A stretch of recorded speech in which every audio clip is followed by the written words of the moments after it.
Good morning, sir. I am Mary Grace Vispillaga, and today I will discuss the pieces of crisis management.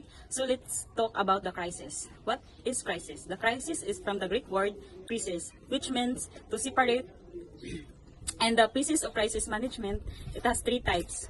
The first is the proactive phase, which is meant to predict or prevent the probability of occurrence while preparing to handle incidents. During this phase, crisis managers assess, arrest, and manage issues that could escalate into a crisis. Second, the reactive phase. This phase are actual execution or implementation of the contingency plan. And the third phase is the post-conflict phases. When the both proactive phase and reactive phase are done, at these pieces are fully implemented the plans. We have types of crisis. Crises are either man-made or natural crisis. Man-made crisis, the example of these are those public rallies, hostage situations, barricade situation, kidnapping, bombing threats, and other crisis situation. So first, we have different types of man-made crisis. First, the civil disturbance, which means or also referred to a civil disorder or a civil unrest or a public disturbance. Civil disturbance has four types. First, the labor strikes or demonstration. Example of these are working conditions, fair treatment, and better wages. Second, riots, which is the violent public disorder or the disturbance of the public peace. It was assembled by 3 or 2 or more persons. Third, the anarchy. This is those without a leader or absence of the leaders. These are happen or result of political and social disorder due to lack of government controls. 5. Huelga ng bayan. Example of this is the public transportation. The shops are all closed, and the community members set up those barricades to stop and not cooperating the private vehicles. B, which is the revolt.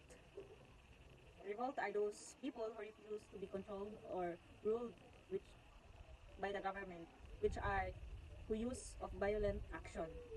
Revolt has 3 types of revolt. 1, the mutiny. Those are the overact or attack the military authority. These are those who disobeying the authority. And third, man-made crisis has 2 types. First, the civil disturbance, which is referred to the civil disorder of civil unrest or a public disturbance. Those are the public disturbance people. Civil disturbance has 4 types. First, the labor strikes or demonstration. Example of this are working condition, fair treatment, and better wages. These are the common mga hangyo sa mga katauhan. Second, the riots. This is those people who violent in the public. Those who disturbance of the public peace. These are commonly assembled by 3 or more persons. Third, anarchy. The anarchy happen when a society has no leader or without a leader or absence of the leader. These are the result of political and social disorder due to the lack of government control. Fourth, the Huelga ng bayan. Huelga ng bayan, example of this is the public transportation. All shops are closed. The community members set up barricades to stop cooperating those private vehicles. And B, the revolt. Revolt means or are those people who refuse to control or rule which are happen in violent action. Revolt ay yung mga taong gustong mga taong hindi nagpapakontrol o hindi sumusunod sa mga patakaran. Kaya mas pinili na lang ang maging violente. Okay, ang revolt ay mayroong 3 klase. Una ay ang mutiny. Mutiny ay isang overt act or attack or uma-attack ng mga military authority. Yung hindi sumusunod ng mga rules sa mga otoridad. Second, the insurrection. Insurrection refers to the revolt act or rebellion. These are those who against the government, authority or government. And third, the coup d'etat. Revolution is when people or systems push for a dramatic change, often because they want freedom, justice, or progress. Example of revolution: a sudden or a complete marked change in something. Border incident. Border incident is a conflict or confrontation at or near a national boundary, often involving military forces, and can lead to increased tensions or conflict between countries. Example of border incident. It resulted in deaths on both sides despite no guns being fired. War.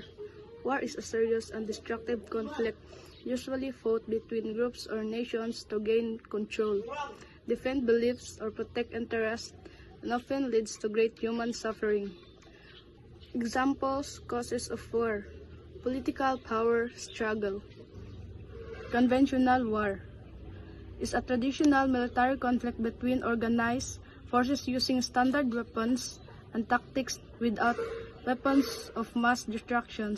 Example of conventional war: World War I and World War II, large-scale wars with tanks, planes, and infantry. Biochemical war involves using deadly disease or poisonous chemicals as weapons. For example, smallpox used to infect population. Nuclear war is a global threat where the use of nuclear weapons causes mass destruction, long-term suffering, and possibly the end of civilization.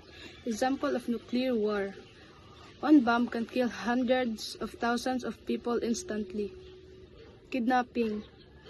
Kidnapping is when someone is taken away or held against their will, often by force, and it is illegal and dangerous.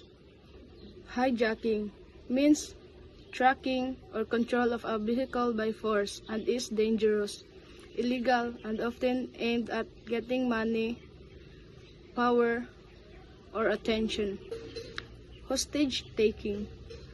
Hostage taking is the forcible holding of someone to demand something in return.